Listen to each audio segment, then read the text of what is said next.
Hello friends, today we see cascading referential integrity constraints। ये basically हमारे जो foreign की के साथ यूज़ कंस्ट्रेंट्स होती हैं उनके लिए होता है। जैसे कि हम कल कर रहे थे, अगर हम अपने जो अपना ये कस्टमर टेबल था इसकी वैल्यू को अगर हम डिलीट करते थे तो हमें ये फॉरेन की का कंस्ट्रेंट देता था। और अगर हम इंसर्ट करते थे अपने इस फॉरेन की वाले टेबल में और वो आईडी इसमें प्रेजेंट नहीं होती थी, तब भी ये हमें फॉरेन की कंस्ट्रेंट एरर देता था। ठीक है, ये बेसिकली इसी की वजह से होता है। कैस्केडिंग रेफरेंशियल इंटीग्रिटी कंस्ट्रेंट्स होते हैं ये पहला है हमारे पास no action, mean default action, जो कि ये ऑटोमेटिकली कर ही रहा है, जो फॉरेन की कंस्ट्रेंट है ये कर ही रहा है। उसके बाद आता है हमारे पास cascade, parent delete then child is also deleted. जैसे अगर हमने, आपको रन करके दिखाता हूँ, पहले हम इन टेबल्स को डिलीट कर लेते हैं। कमांड लिखी नहीं हुई, हम दोबारा लिख देते हैं। पहले इसको एग्जीक्यूट करते हैं।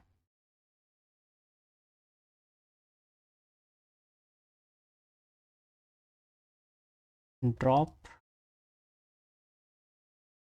कस्टमर अंडरस्कोर TBL, ड्रॉप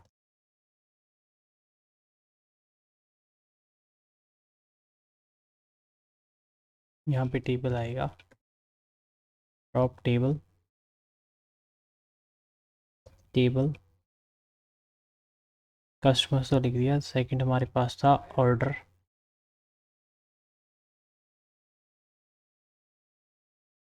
तो रन करके देखेंगे।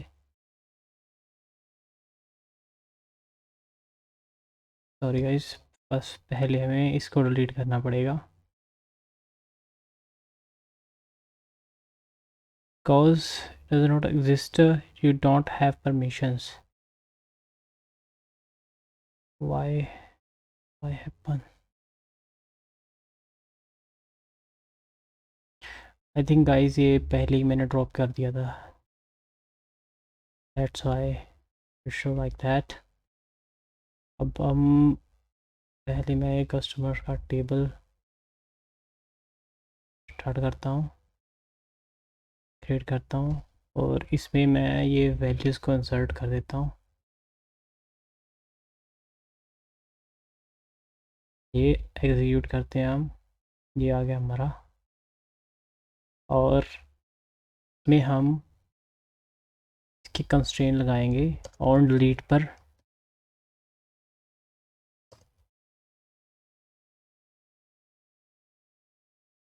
ये रहा हमारा एक on delete cascade, on update cascade, ये दोनों वैल्यूज़ हैं।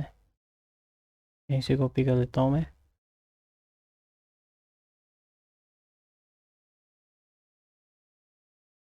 तो ऐसे, और फिर अब हम इसको एग्जीक्यूट करेंगे।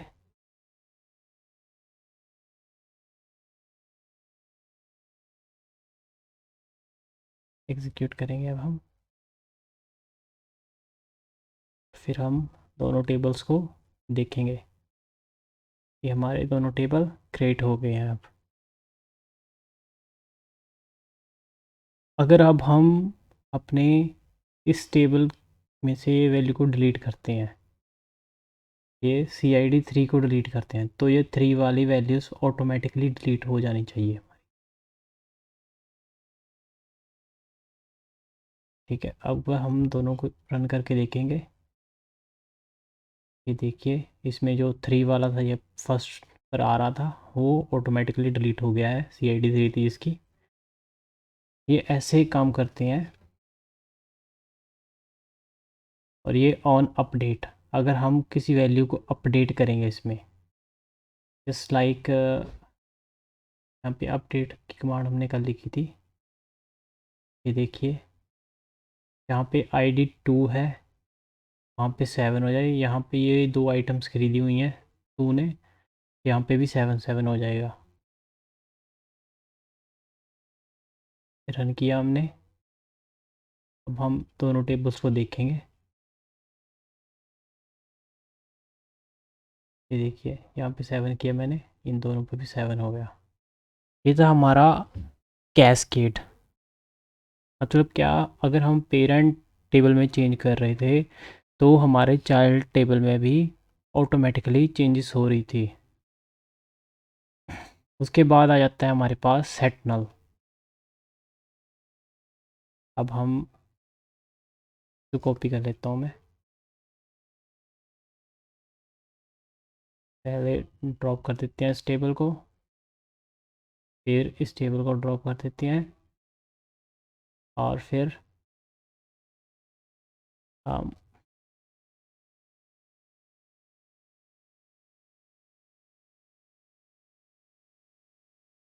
ये मैंने सेट नल के कंस्ट्रेंट्स लगा दिए इसमें। पहले मैंने कस्टमर टेबल को एग्जीक्यूट किया, फिर इसमें वैल्यूज़ डाल दी। फिर ये जिस पे हमने सेट नल किया है, तो ऑर्डर वाला टेबल हमने कल क्रिएट किया था, को एग्जीक्यूट कर दिया, और इसमें हमने वैल्यूज़ डाल दी। अब हम दोनों टेबल्स को देखते हैं। देखिए, अगर अब हम में से CID 3 को डिलीट करते हैं तो यहाँ पे 3 पे नल वैल्यू आ जाएगी। बट कंडीशन क्या है, वो नॉट नल होनी चाहिए। यानी कि ये जो है हमारी, इसमें जो है वैल्यू हमारी फॉरेन की में, ये हमारी नॉट नल होनी चाहिए। अगर ये नल होगी तो वो, मतलब वो नल वैल्यू एक्सेप्ट कर लेनी चाहिए, नॉट नल नहीं होनी चाहिए वो।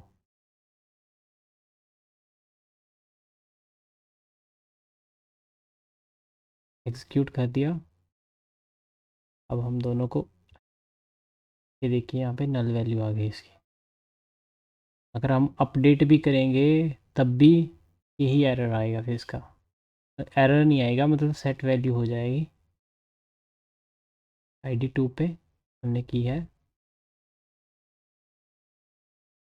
ये देखिए नल नल वैल्यूज आ गई हैं। और ये हो गया हमारा सेट नल कंस्ट्रेन।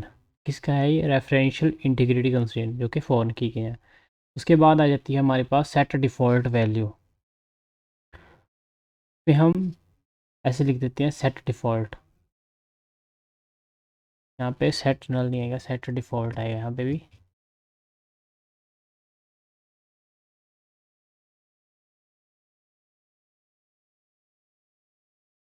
में क्या करते हैं, बेसिकली हम अपनी वैल्यूज़ को खुद सेट कर देते हैं। अगर कोई हम वैल्यू देते नहीं है, स्पेसिफाई नहीं करते,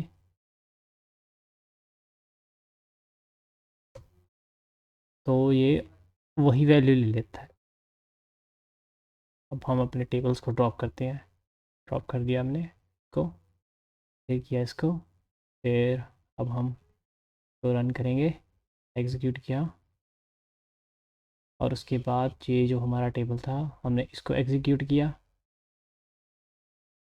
और उसके बाद ये जो इस पे हमने सेट फॉल्ट वैल्यू की, उसको एग्जीक्यूट किया, और उसके बाद हमने इसमें वैल्यूज़ डाल दी। अब हम दोनों टेबल्स को देखेंगे। ये देखिए हमारे वैसे टेबल फिर से तैयार हो गए हैं। अब हम इसमें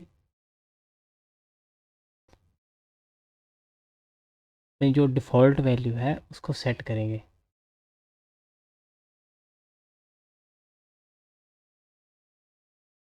के लिए हमारे पास ये कमांड होती है,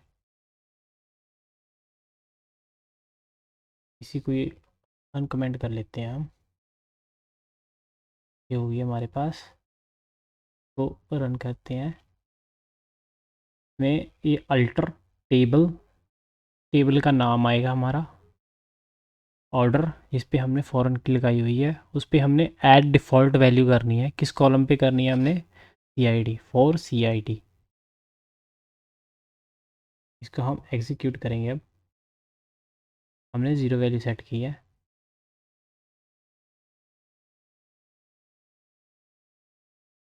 like that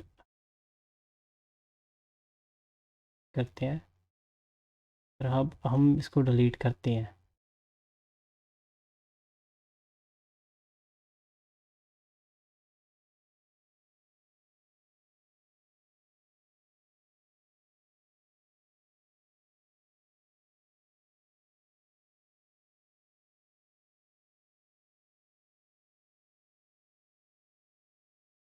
wait a guys, give me a second.